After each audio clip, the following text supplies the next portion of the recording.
Saludos jóvenes estudiantes de Anatomía 1, ¿vea? de este ciclo, del primer ciclo del 2022. Les pido disculpas porque los he dejado una semana prácticamente sin atenderlos, sin darles clases, ¿verdad? Pero hemos tenido ya unas dificultades más que todo de tipo profesional y eso pues me ha atrasado, ¿verdad? Pero ya nos vamos a poner al día para que vayan pues ya con toda la carga completa de sus materias. No sé cuántas materias llevan, 4 o 5, no sé. El caso pues vea que todas son importantes y hay que meterle pues vea, para que no vayamos a tener problemas pues al final de cada uno de los cómputos. Algo que sí les quiero aconsejar es que apuesten por el primero y el segundo cómputo. Esas son las claves para poder pasar la materia. No esperen sacar una buena nota en el tercer cómputo. Al final todas las demás actividades se amontonan, por decir así. Todos los docentes queremos terminar. Atoramos pues diferentes actividades, trabajos, en fin. Entonces no esperen llegar hasta el final hasta el tercer cómputo pues para que sea como digamos la salvación. Afiancen desde el primero. Desde el primer cómputo afiancen para que pues al final no nos cueste. Sé que es un consejo sano, ¿verdad? La verdad, así que espero pues que lo tomen a bien.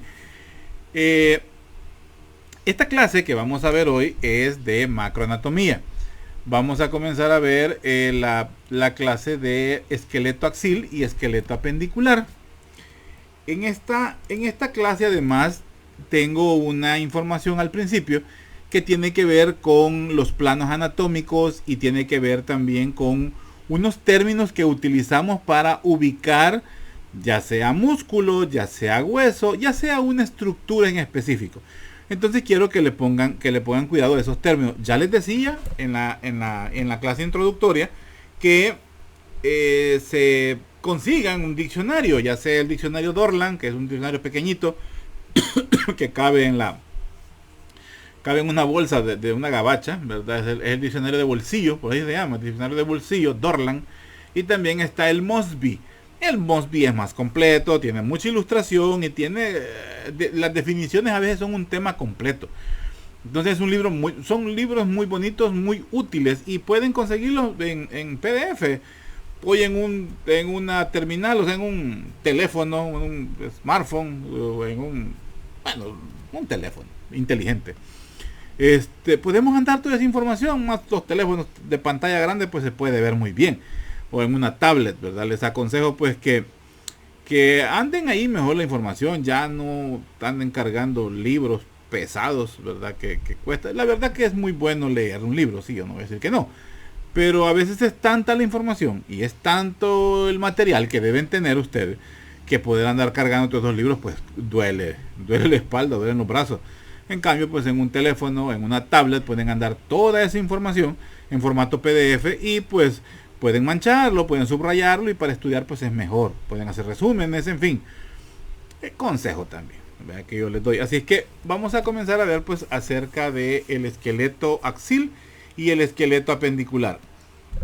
A partir de este tema, yo comienzo a poner, inmediatamente termina el tema, a veces mis temas no se van en un solo video, ese es un problema, a veces me van en 2 o 3 videos. En el ciclo pasado tuvimos una clase que se llamaba vísceras abdominales, donde hablábamos de todas las vísceras que están en el abdomen y fueron 6 videos. Y cada video pues yo trato que dure entre 40 y una hora, 40 minutos a una hora. Entonces, si acaso yo veo que ya llevo 30 minutos y voy a la mitad de la clase, pues hasta ahí la dejo y hago otro video. ¿Por qué? Porque es tedioso estar viendo más de una hora un video, estarlo viendo uno que está hablando más de una hora, más con la misma ropa, así que por lo menos me cambio camisa y así pues ya se ve un poco diferente. No, es más que todo para no cansarlo a la hora pues de poderlo ver, ¿verdad? Así es que al final de los temas, o sea, al final de los videos, por decir así, o del video de una clase, yo les comparto las diapositivas, pero también voy a poner un recurso de foro. Ese foro va a servir para esas preguntas que ustedes me quieran hacer, dudas, aportes, tareas, porque posiblemente yo les deje de investigar, yo a medida voy dando la clase, se me viene algo a la mente y les digo, investiguen tal cosa. Pueda que también ponga a concurso alguna pregunta. A veces les digo, el que me diga tal cosa, pues le voy a dar un punto y se lo cumplo, le doy un punto en el parcial o en el corto o lo exonero del corto, según lo que se me ocurre en el momento. Entonces para eso va a servir el foro, para que ahí pues ustedes me contesten, me pregunten, me comenten, me refuten o qué, o me aconsejen, no sé.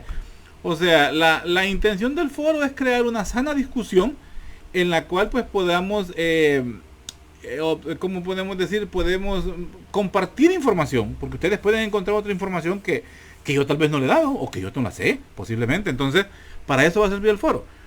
Utilícenlo, por favor. Les diré que las autoridades se fijan mucho en la interacción que se crea con el estudiante. Esta manera de enseñar o de hoy en día requiere de mucha interacción. O eso es lo que se busca. Cuando yo estudiaba, el docente estaba al frente, subido en una como tarima, frente a la pizarra, y él hablaba, utilizábamos diapositivas, un cañón, no, eso era, bueno, cuando yo estudié solo había un cañón para toda la facultad. Habían retroproyectores, era un armatoste que proyectaba una imagen que estaba plasmada en un acetato. Un acetato era una transparencia del tamaño de una hoja de papel bond, y lo que estaba ahí pues era lo que se proyectaba.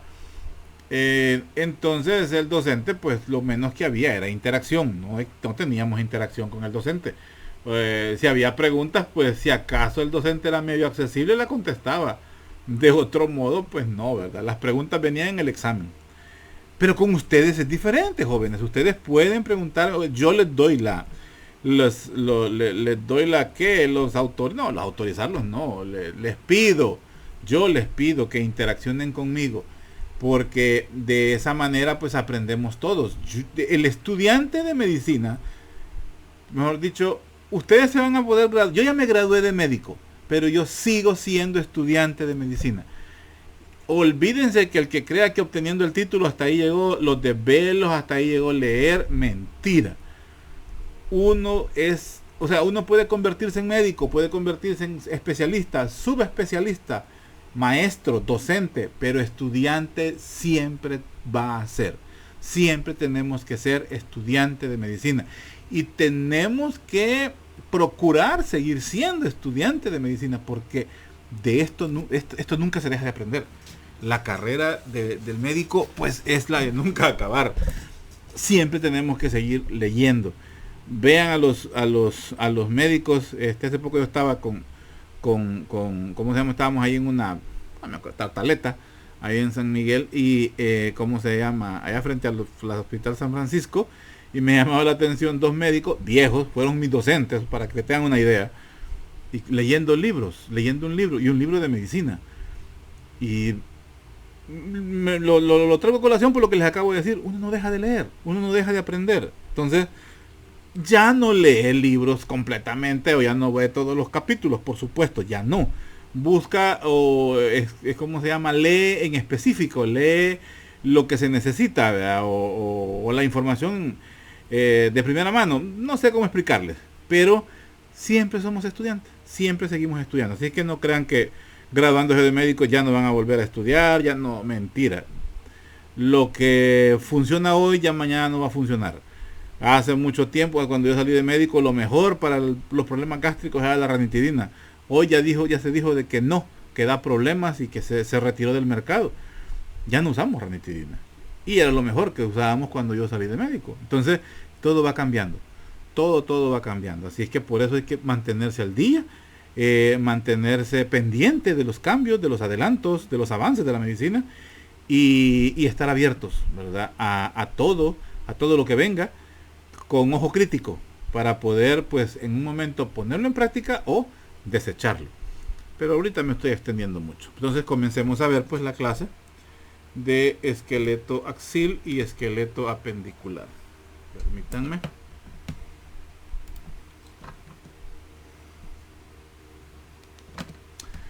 Puedes llegar mucho más lejos de lo que estás imaginando en este mismo momento. Créanme, jóvenes, que el iniciar una carrera, la más larga, por cierto, de las carreras universitarias que tiene a bien ofrecer la UNIVO y cualquier otra universidad, pues en un primer momento se ve lejos, se ve difícil, pero cuando ustedes menos se acuerden, el tiempo se va volando. El tiempo es, como podríamos decir, o un gran amigo o posiblemente un enemigo muy malo, pues para nosotros. Va a depender la forma en que ustedes lo distribuyen, va a depender la forma en que ustedes lo aprovechan, para que todo lo que ustedes se proponen o que se han propuesto desde el año pasado que empezaron a estudiar medicina, pues lo cumplan y sea pues de provecho para ustedes, principalmente para su familia y para sus seres queridos, para su entorno, para su comunidad. Porque esto inicia como un pensamiento, como una ilusión. Así comienza cualquier estudiante de medicina. Pero en el momento, en las etapas más difíciles, es cuando se siente que está pues todavía muy lejos, que todo está muy difícil, que todo está cuesta arriba.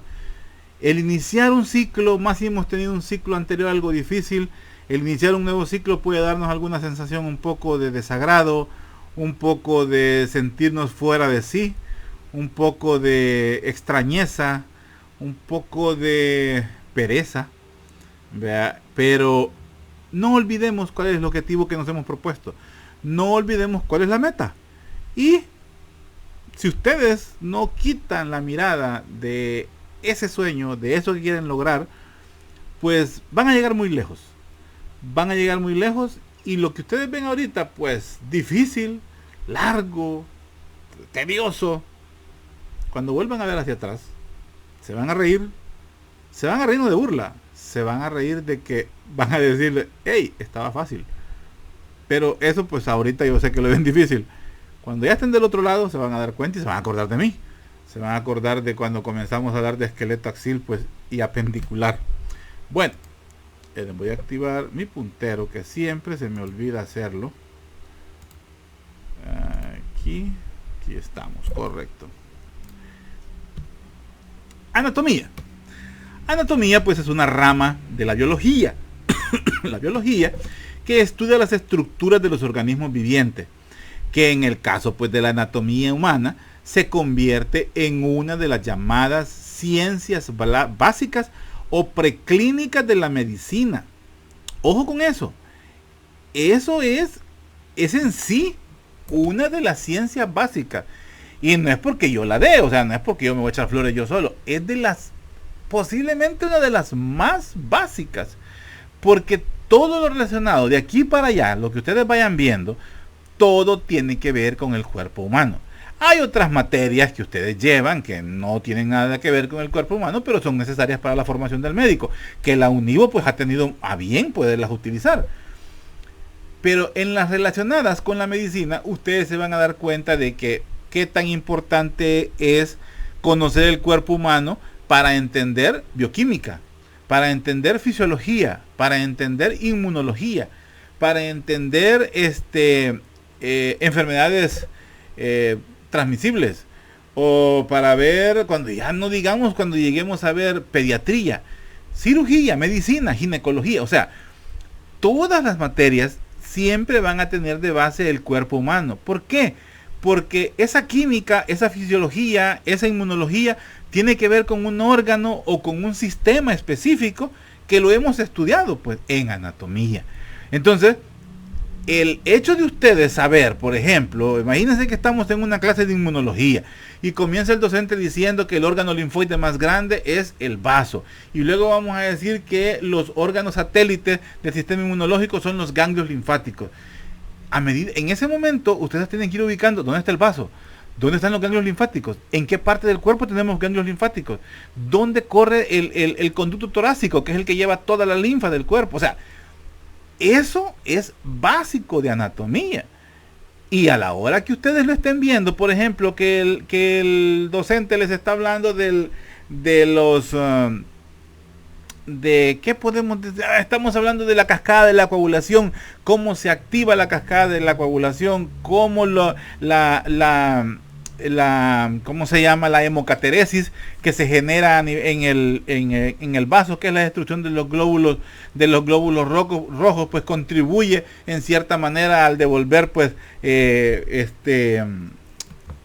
contenidos formes hacia el hígado, y que en el hígado también tenemos puede funcionar como un órgano hematopoyético. O sea, todo eso, y empieza a hablar del hepatocito y empieza a hablar de los sinusoides.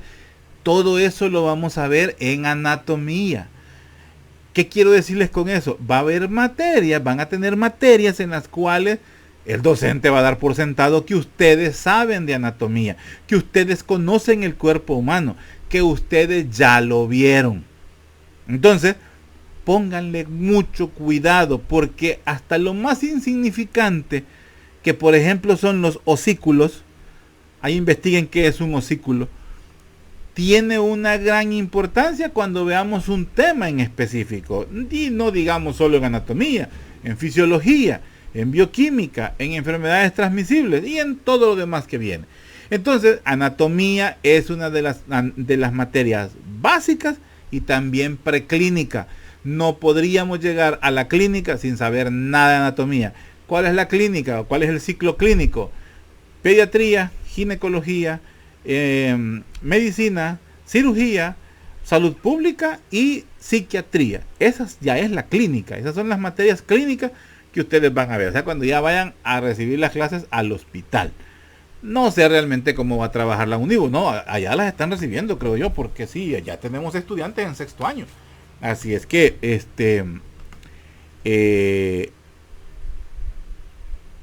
es muy importante. El término de anatomía pues viene a ser pues un término de origen griego, ¿verdad? Principalmente. Hay otros que dicen que tiene un origen sumerio, ¿verdad? Pero se deriva pues del término anatemein, de ahí se deriva el término anatomía, y tiene que ver pues con el cuerpo humano, con estudiar el cuerpo humano. En anatomía utilizamos mucho el término disección. Disección significa, viene del origen disecare, como dice aquí, ¿verdad? Del término disecare, que significa apartar, o sea, para poder ver. En esos dos términos se basa pues lo que es la anatomía: estudiar el cuerpo humano y separar o apartar estructuras para poder ver. La anatomía pues constituye la base de la práctica clínica. Nos da pues la capacidad para interpretar una observación clínica correctamente. ¿A qué me refiero con esto? Se los pongo fácil. Llega un paciente a la emergencia y se va tocando el abdomen, y específicamente donde termina la caja torácica y inicia lo que conocemos como el abdomen. Se viene tocando prácticamente el paciente la boca del estómago, como decimos en buen salvadoreño, o como dicen los pacientes, o como dicen la gente. El paciente solo refiere que le duele ahí, que le arde, que siente una quemazón, que siente agrura.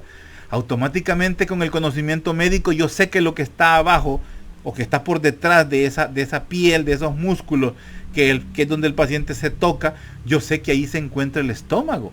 Yo sé que ahí se encuentra la unión del estómago con el esófago, y esa zona se le llama cardias.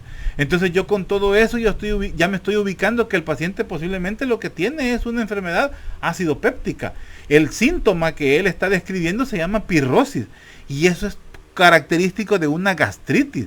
Ahora, a medida él me va dando más información, yo me voy a ir ubicando si es una gastritis por reflujo, si es una gastritis erosiva. Podría ser una úlcera si el paciente ya me sangra, si vomita sangre, que se llama hematemesis ese término. Entonces, todo para eso me sirve la anatomía, para poder interpretar la observación que yo tengo del paciente. El paciente se viene tocando una zona que le conocemos la fosa ilíaca derecha. Es esta zona aproximadamente de aquí. El paciente se viene tocando ahí el dolor, o siente un dolor insoportable o un dolor periumbilical alrededor del ombligo. automáticamente con todo lo que él me dice que le duele, dice que ha tenido vómitos, dice que el dolor es pulsátil. Con la historia clínica, con la zona que al paciente le duele, yo me puedo ir ubicando. Podría ser una apendicitis.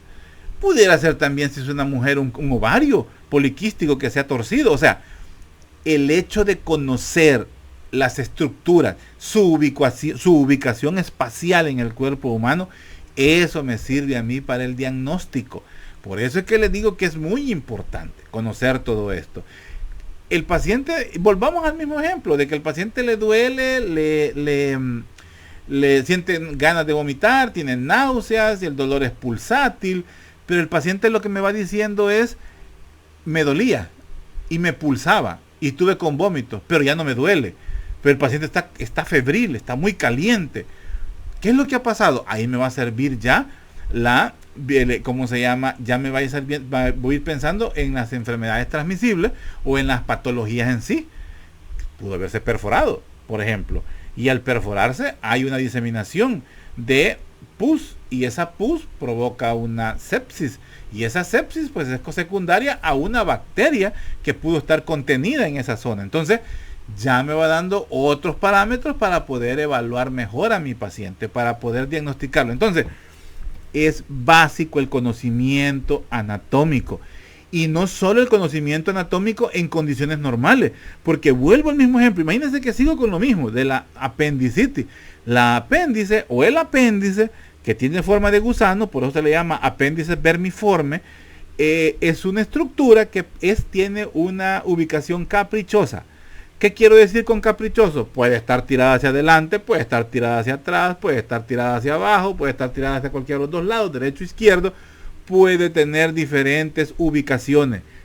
Y esa ubicación caprichosa puede generar alteración en el diagnóstico o puede generar un diagnóstico erróneo o un diagnóstico tardío que podría poner en peligro la vida del paciente, principalmente cuando el apéndice se coloca en ubicación retrocecal, o sea, por detrás del ciego. El ciego es la primera porción del colon ascendente. Entonces, si este apéndice está por detrás, eso puede retrasar el diagnóstico. Y retrasar el diagnóstico puede significar hasta la muerte del paciente. Entonces, la observación clínica, la anatomía, pues nos ayuda a tener una interpretación correcta o más o menos certera de la observación o del hallazgo que tenemos al examinar a un paciente.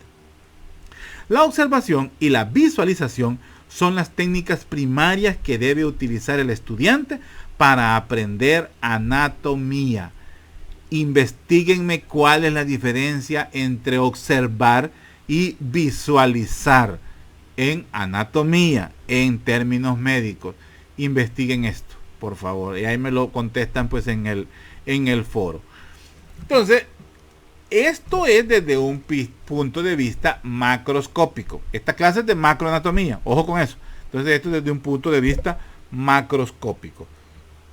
Y esta pues la anatomía la vamos a ir viendo pues por sistema, pero también la podemos ver directamente por órganos específicos. ¿Cómo vamos a estudiar anatomía?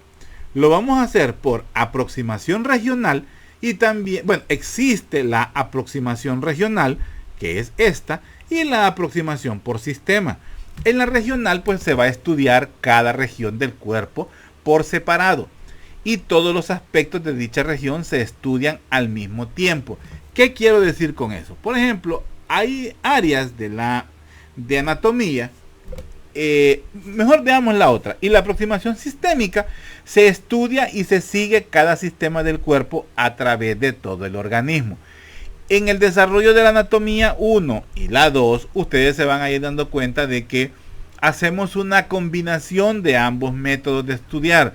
La literatura, los libros también así vienen. Hay unos libros que nos habla de cabeza, tórax, abdomen y miembros, y así lo estudia. Pero también hay otros libros de anatomía que nos hablan de sistema venoso, sistema arterial, sistema nervioso, sistema circulatorio, que es arterial y venoso, sistema digestivo, sistema renal, sistema, ¿cómo se llama esto? Se me olvidó. sistema genital, o sea, donde están todos los genitales, el sistema reproductor masculino femenino, y esa es una forma de estudiarlo. Pero aquí hacemos una combinación. Por ejemplo, vamos a comenzar viéndolo como sistemas. Ahorita vamos a ver el sistema óseo, por decir así, que es que vamos a hablar del esqueleto axial y apendicular. Vamos a describir pues los huesos en sí. Luego vamos a ver una, ¿cómo se llama? Vasos sanguíneos. Esa es una forma de ver el sistema circulatorio. Vamos a ver también sistema nervioso, que lo vamos a dividir en sistema nervioso central y sistema nervioso periférico. Pero también vamos a tener otras clases donde vamos a ver tórax. Y en tórax vamos a ver los huesos que conforman la pared torácica, los músculos que conforman la pared torácica. Y ya en anatomía 2 vamos a ver el contenido de la cavidad torácica. Así también vamos a ver otro tema como es la pelvis, donde vamos a ver cómo está conformada la pelvis, cómo están los huesos, cómo son las articulaciones que están involucradas en la pelvis y las diferentes formas de cómo se presenta pues la pelvis ósea. O sea, les estoy diciendo, digamos, la forma aproximada de cómo vamos a ir viendo pues los diferentes temas. Pero les explico esto porque la literatura que ustedes puedan llegar a utilizar para estudiar se siente a veces muy tedioso, de que nos habla, por ejemplo, de sistema circulatorio y posiblemente lo que yo quiero ver es el polígono de Willis, que es la circulación o la distribución de la base del cráneo, entonces del cerebro, del encéfalo, y yo solo quiero ver eso, pero hay que leer un montón porque así está en el libro. Entonces por eso es que tengan cuidado a la hora del abordaje de la literatura, porque se puede presentar muy extensa y a veces pues no es ese el objetivo. No es el objetivo devorar toda la literatura y meterle en la cabeza. Como les digo, nunca vamos a dejar de estudiar. Yo lo que les doy es la orientación para la clase, para que puedan estudiarla y la puedan buscar en su libro, y de esa manera pues lograr afianzar mucha información. Ese es mi objetivo como su docente. Pero tampoco quiero que se detengan demasiado en alguna información que tal vez hasta podría ser redundante o no necesaria para la formación básica de la anatomía, que es lo que estamos haciendo. Entonces es porque hay esas dos formas pues de presentar las diferentes formas de estudiar pues la anatomía. Entonces vamos a hacer una combinación. Así pues vamos a ver, por ejemplo, otra clase que es músculos. Se llama músculos. Lo que vamos a ver es el sistema muscular. Otra que ya lo vamos a ver en anatomía 2, el sistema digestivo. Sistema circulatorio lo vamos a ver prácticamente en dos etapas. En anatomía 1 vamos a hablar de los vasos sanguíneos, pero en anatomía 2 ya vamos a hablar directamente del corazón. Y por supuesto el sistema nervioso central, que lo vamos a ver en anatomía 1. Pero ustedes van a tener una materia específica que se llama neuroanatomía, donde vamos a ver ya ¿cómo se llama? A cabalidad y a profundidad todo el sistema nervioso, tanto central pues como periférico. Sigamos, permítanme aquí, ya me trabé. Aquí está. Términos anatómicos importantes. La posición anatómica normal. Así como ustedes ven a este individuo, esta es la posición anatómica normal. Yo quiero que busquen ustedes la definición, no para que me la expliquen, sino para que ustedes la entiendan. Porque si a mí me preguntan cuál es la posición anatómica normal, yo voy a decir que el paciente está en posición, ¿cómo se llama? Está en bipedestación. Ya vayan buscando qué significa bipedestación. El paciente está en bipedestación, con las palmas hacia el frente, con los hombros erguidos, con la vista hacia el cenit y erguido. O sea, esta es la posición anatómica normal, que recibe el nombre de posición ortostática. Esto es la posición anatómica normal. Esta es la posición en la que ponemos al paciente para poderlo examinar. Es la posición que en un momento dado le decimos al paciente que nosotros le enseñamos a que se pare de esa forma porque así podemos identificar anormalidades que el paciente tiene. Por lo general, lo ideal es que el paciente esté desnudo, pero pues las cuestiones de pudor y dificultades hoy en día pues nos impide hacer eso, pero se deja pues ligero de ropa para poderlo examinar. Entonces esta es la posición anatómica normal o posición ortostática. ¿Por qué me sirve esto también? Para poder conocer, por ejemplo, los números de los dedos. El dedo gordo, como lo conocemos, es el primer dedo. Este primer dedo también está en relación con este hueso. Aquí hay un par de huesos, que es el cúbito y el radio. Teniendo la posición así, yo automáticamente sé que si este es el primer dedo, el chiquito es el quinto dedo. El primer dedo tiene relación con el radio, entonces el radio está lateral o está más externo. Para eso me sirve saber también la posición anatómica normal para ubicar las diferentes estructuras que el paciente pues tiene, por decir así, por dentro. Ahora nos vamos a los planos anatómicos. A esto quiero que le pongan mucho cuidado. Los planos anatómicos son la forma en la que se divide el cuerpo humano. Y vamos a ver que hay tres tipos de planos anatómicos. El plano coronal, el plano sagital y el plano transversal. Empecemos con el plano transversal. Es este verde que vemos aquí. El plano transversal me divide al cuerpo humano en una porción superior y en una porción inferior. Eso es el plano transversal. Entonces, lo que queda para arriba se llama cefálico o craneal y lo que queda para abajo se llama caudal. Entonces, todo lo que está por arriba de este corte transversal es cefálico o craneal y todo lo que está por abajo es caudal. Ahora bien, si estamos hablando del cuerpo humano, que hay un eje transversal que lo divide, que va a estar más o menos, para dividirlo en dos partes iguales, es más o menos a la altura del ombligo, por decir así. Sí, es correcto, pero un corte transversal puede ser a cualquier nivel del cuerpo humano o de la estructura en sí. Vamos a ver, por ejemplo, que vamos a estar viendo un cráneo y lo que vemos es un corte, así, un corte transversal. Entonces, yo prácticamente voy a preguntarle, ¿y este corte qué es? Es un corte transversal, uno que lo divide en una parte superior y en una parte inferior. Eso es un corte transversal. A medida vayamos viendo, me van a ir entendiendo lo que quiero decir. Veamos el plano sagital.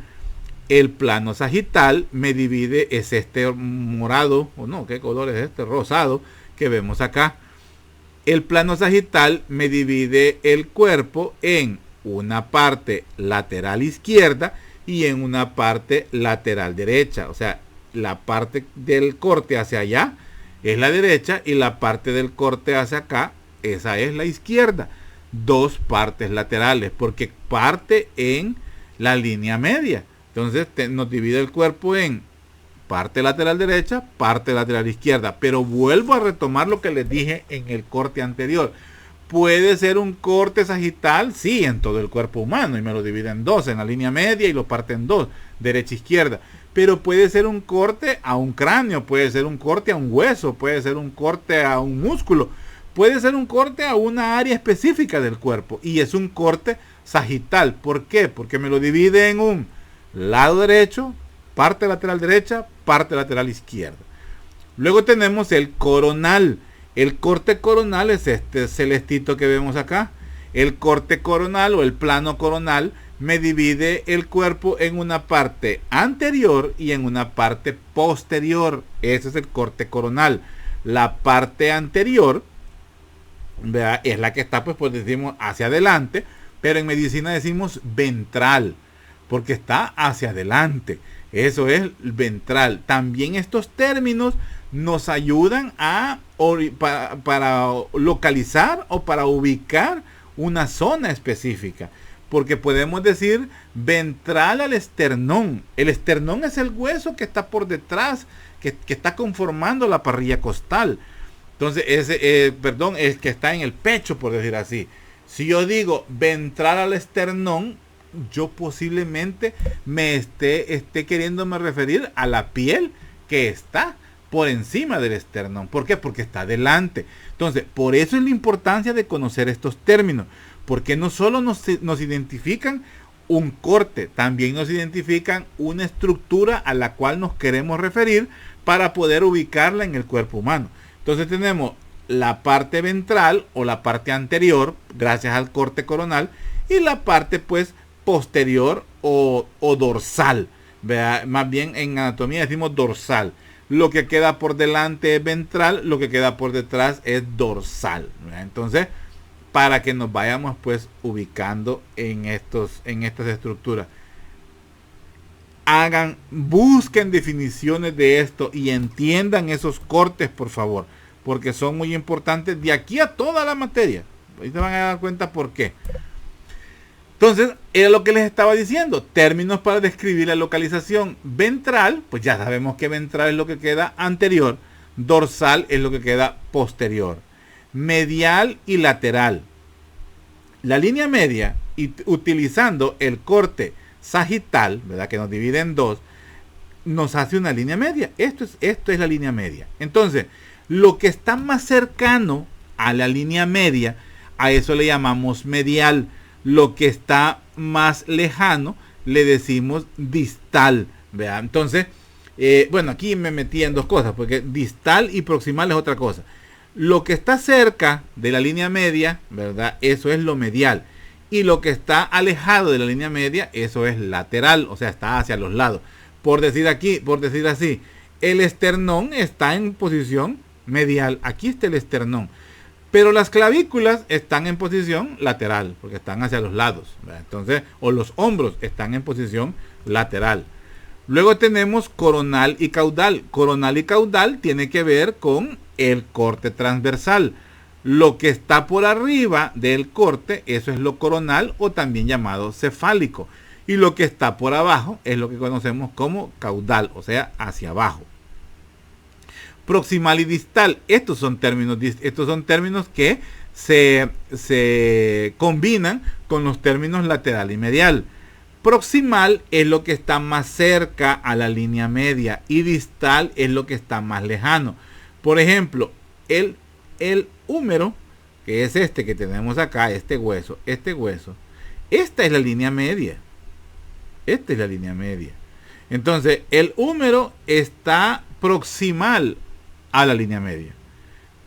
Ahora, el metacarpo del primer dedo, ¿verdad? Que está aquí, el metacarpo del primer dedo está distal a la línea media. Creo que se entiende. Lo que está más lejano hacia la línea media, eso es lo que se conoce como distal. Y lo que está próximo, eso es lo que se conoce como proximal. Investiguen estos términos y denle una respuesta, una definición. Busquen definiciones de estos términos, por favor. Ya al final voy a ver la manera de que esto me lo puedan compartir. Sigamos. Ahora, con esos términos, pues hemos tratado pues de explicarles en sí, pues cómo los vamos a ir utilizando. Les digo esto porque yo los utilizo en las clases. Es como les dije también al inicio, búsquenme la definición de irrigación, de drenaje, de inervación. Eso se lo dije en la vez anterior. Busquen esas definiciones, porque yo no ando preguntando cuál es la arteria que lleva sangre. No, yo les voy a preguntar estructura que irriga al músculo tal. Punto. Y ahí les estoy preguntando el nombre de una arteria. Con solo eso, y es triste leerle a un estudiante de fin de curso de anatomía 1 que le estoy preguntando la irrigación del músculo del cuadrado femoral, por ejemplo. Le estoy preguntando la irrigación del cuadrado femoral y me pone la vena tal. No, pues tampoco. Pues sí, tampoco, no es la cosa así. Hay unas excepciones, eso sí es verdad. Hay excepciones, hay un par de arterias, hay un par de venas por ahí que tienen una función de irrigación. Pero esto lo vamos a ver en anatomía 2. En anatomía 1 solo las arterias irrigan. En anatomía 2 vamos a ver que hay un par de venas por ahí especiales, y por eso son especiales, porque Ellas no tienen la función de drenar. Una vena lo que tiene la función es de drenar, sacarle la sangre o traer la sangre desoxigenada para llevarla a oxigenar hasta los pulmones. Esa es la función de las venas. Pero hay un par de venas por ahí que no hacen esa función. Ellas lo que hacen es llevar sangre a un órgano. No necesariamente sangre oxigenada. Pero no nos metamos ahorita en Honduras porque no es ese el objetivo. Entonces vamos a hablar pues del esqueleto o axial y el esqueleto apendicular. Son dos formas, eso es la forma en que subdividimos el esqueleto. El esqueleto axial, que está relacionado con la línea media, es todo lo que está al centro, y que todos son prácticamente bóvedas o tienen funciones de protección. Esa es la característica del esqueleto axial. Y el esqueleto apendicular, que como dice su nombre, es un apéndice, o sea, depende del axial, pero es el que nos permite tener contacto, deambular, interactuar con el entorno. Ese es el esqueleto, pues, apendicular.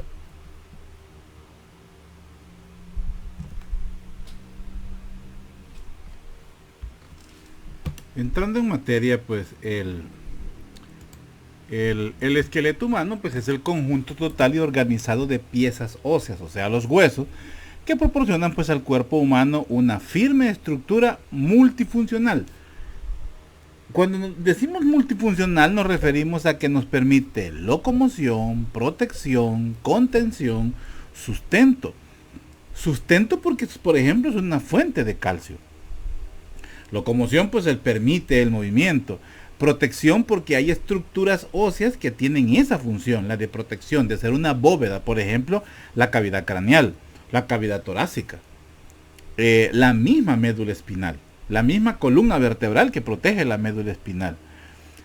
Todos los huesos, excepto el yoides, investiguen dónde se encuentra el hueso yoides, todos los huesos están articulados entre sí. Y, están articulados con otros huesos, ¿verdad? A medida vayamos viendo, vamos a ver que no se cumple específicamente esto. Pero por lo menos una articulación con otro hueso lo mantienen. Los huesos en sí, pero el yoides es el único que no está articulado a ninguna estructura ósea o cartilaginosa. El hueso yoides se encuentra suspendido por músculos, 4 por arriba y 4 por abajo. Estos en sí pues conforman una continuidad soportados por estructuras conectivas que vienen a ser pues el complemento de los huesos o los que les permiten pues esta unión en sí. Estos pues van a ser los ligamentos, los tendones y los cartílagos. O sea, entre los huesos solitos no pueden estar unidos. Necesitan estructuras que les confieran esa articulación o esa unión. Y a la vez pues son los que les permiten el deslizamiento entre ellos mismos para permitir el movimiento, que pudiera ser locomoción o en sí pues movimiento específico, como por ejemplo el de las mandíbulas, para poder pues masticar. Sin los huesos no sería posible sobrevivir. Sería imposible realizar movimientos tales como caminar o tomar objetos.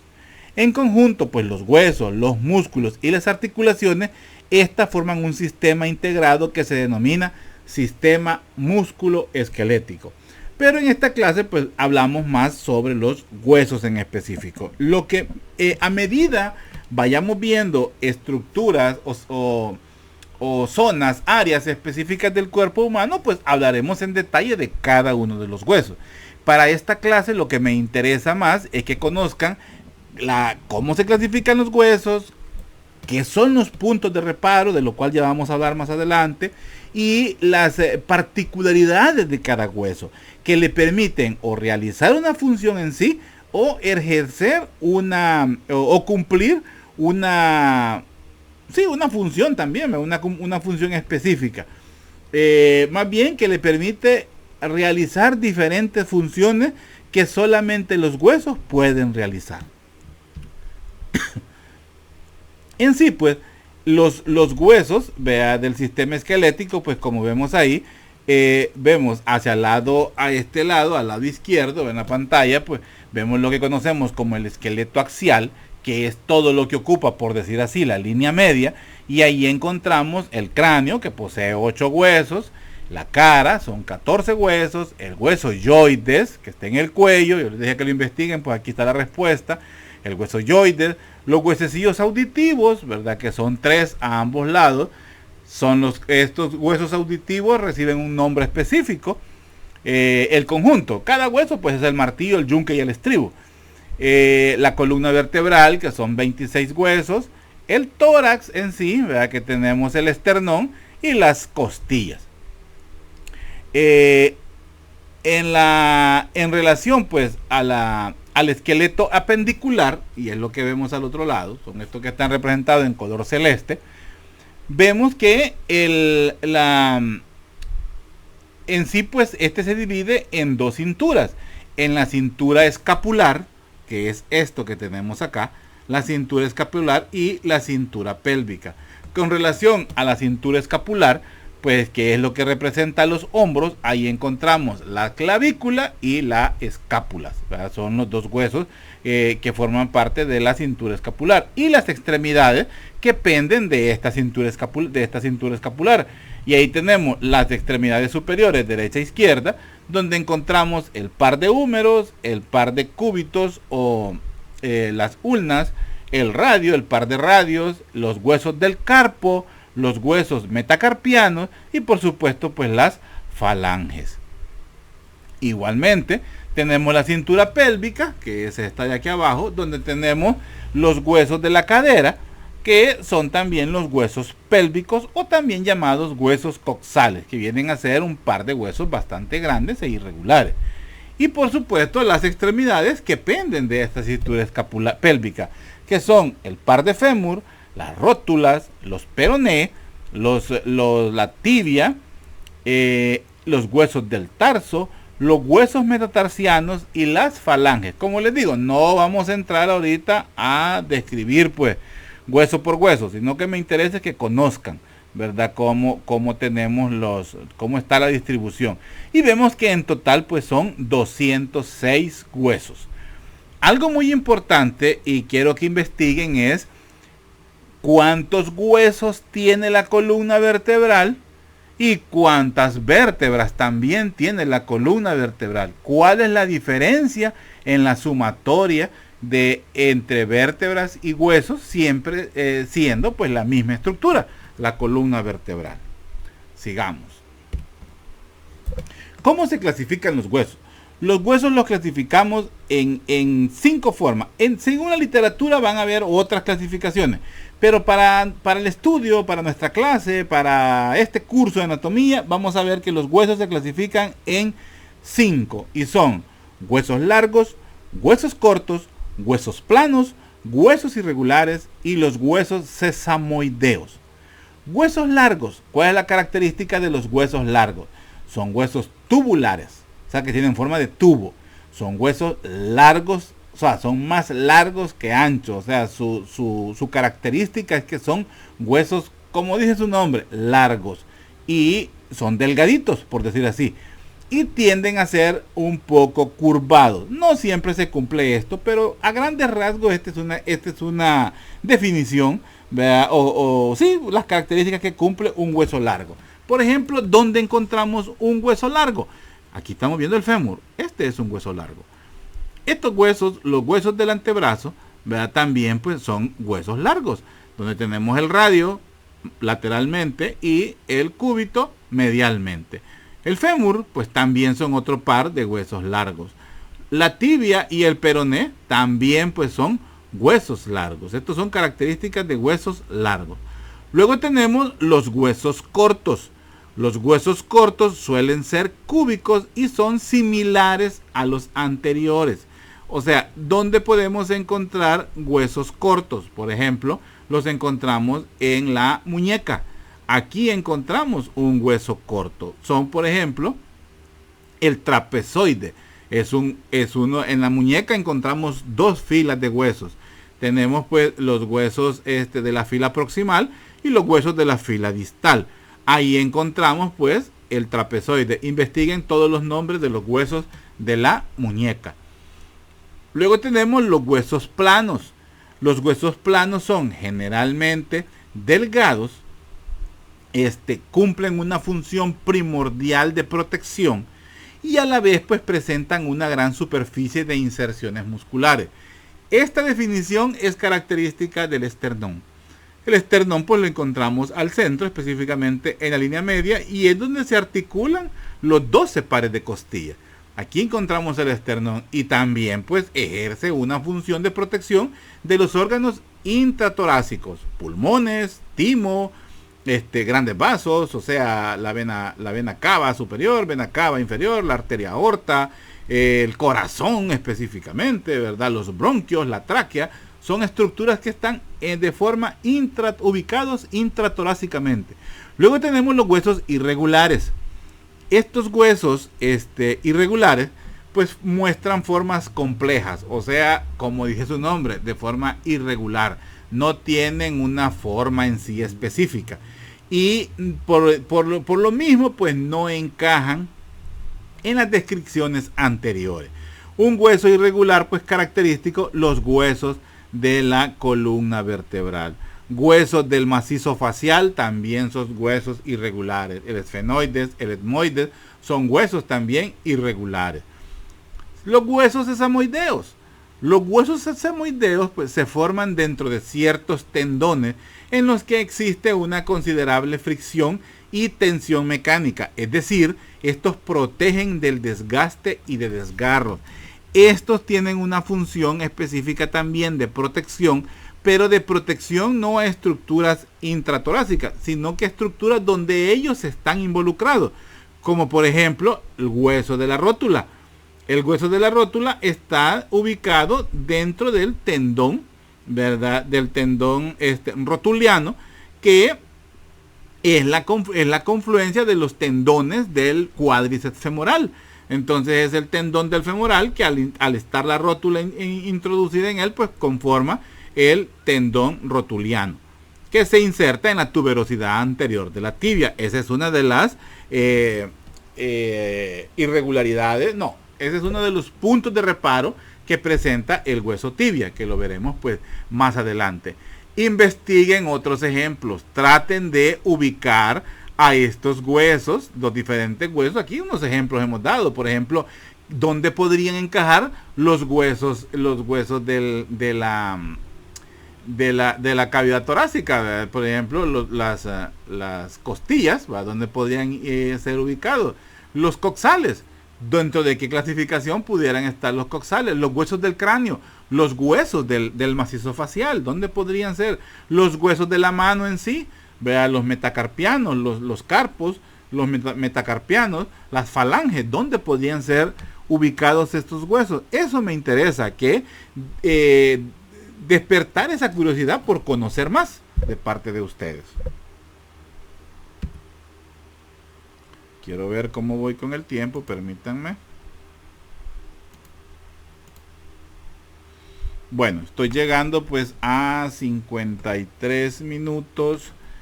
Creo que voy a dejar esta hasta aquí. Voy a dejar hasta aquí la clase. Ahorita me voy a quedar aquí para no hacerla tan extensa y vayan estudiando pues eso. Ahí les he dejado varias tareas. Me va a interesar mucho que por favor eso que yo les he dado, he ido anotando, no crean que no anoto lo que yo les voy preguntando. Vean bien los videos, vean bien el video y vean las preguntas que les hice. Por favor, investiguenlo. Las definiciones que les pedí al principio, las clasificaciones que les di, todas las preguntas que les he hecho. Y ¿cómo se llama? A mano, por favor. Y eso ¿cómo se llama? Lo escanean y me lo van a enviar a un apartado que voy a poner ahí en la plataforma para que ahí me lo puedan enviar. Yo lo voy a revisar y esos van a ser parte de las tareas y de los puntajes que le voy a ir proporcionando, le voy a ir adjudicando a cada una de estas actividades para que sumen a la hora pues de sus exámenes o de sus cortos. Al terminar esta clase pues estará lista para poder ser evaluada, ya sea en línea o ya sea en físico cuando nos volvamos a ver. El próximo lunes estaríamos ya, creo yo, espero, estaríamos ya presentes porque quedó algo algo, ¿cómo podría decir? Quedó algo, para mí pues, no muy claro si vamos a trabajar presencial o no, según un mensaje que nos enviaron, pero pues por eso le grabé la clase. Quedamos así, jóvenes, estemos pendientes y cualquier cosa, pues ahí en el foro que voy a abrir, ahí me pueden hacer las preguntas. Yo creo que en el foro pueden enviar las tareas. Ya voy a revisar muy bien, no recuerdo muy bien a dónde se pueden enviar. Quedamos pendientes y cualquier cosa, pues estamos a la orden. Cuídense mucho y estudien mucho, por favor, que me interesa que salgan muy bien de este curso, ¿ok? Ok.